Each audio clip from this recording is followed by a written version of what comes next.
कितना ये सब करना। तुम्हारे बस की नहीं है और माँ के बस की है। अरे तुम जवान हो, शर्म नहीं आ रही बोलते हुए?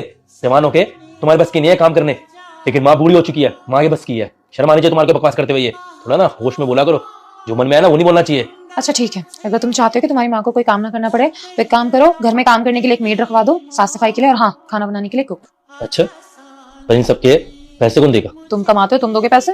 फिर तुम क्या करोगी?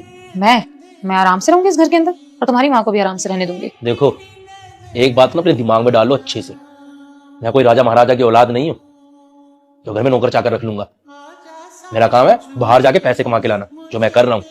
बाकी ये जो घर के काम है ना वो तुम्हारी जिम्मेदारी है। तुम कोई जॉब वॉब नहीं करती हो, इसलिए हाउस वाइफ का जो भी काम होगा तुम्हें करना होगा। और एक बात खुद ही सोचो ना तुम, अगर मुझे घर के सारे काम नौकर से ही करवाने होंगे, खाना नौकर से बनवाना होगा, साफ सफाई नौकर से ही करवानी होंगी, तो फिर मैं शादी करूंगा क्यों? तुम्हारी कोई जरूरत ही नहीं है। अरे हमने शादी की थी इसलिए ताकि बाहर की जिम्मेदारी मैं उठाऊं और घर की जिम्मेदारी तुम उठाओ, और यही होता आ रहा है समाज के अंदर। मैं अपना काम ईमानदार से करूं और तुम चाहते हो कि तुम अपना काम ना करो, बस आराम करो। ऐसा नहीं होगा इनकी। कैसे मर्द हो तुम, एक सर्वेंट तक अफोर्ड करने की औकात नहीं है तुम्हारी। अफोर्ड कर लेता मैं, इतनी औकात है मेरी। लेकिन रिंकी, तुम्हें भी बहुत अच्छी तरह पता है, जब तुम्हारे पापा मेरे घर रिश्ता लेके आए थे तो मैंने साफ कहा था कि मुझे काम करने वाली लड़की नहीं चाहिए, मुझे हाउस वाइफ चाहिए जो मेरा घर संभाल सके। और फिर भी चलो ठीक है, मैं तुम्हारी बात की रिस्पेक्ट रखता और काम करने के लिए नौकर रख लेता जो घर के बाकी काम में तुम्हारी हेल्प करते, लेकिन खाना मैं तुम्हारे हाथों से ही बनवाता। लेकिन रिंकी, बात को ना रखने का एक तरीका होता है।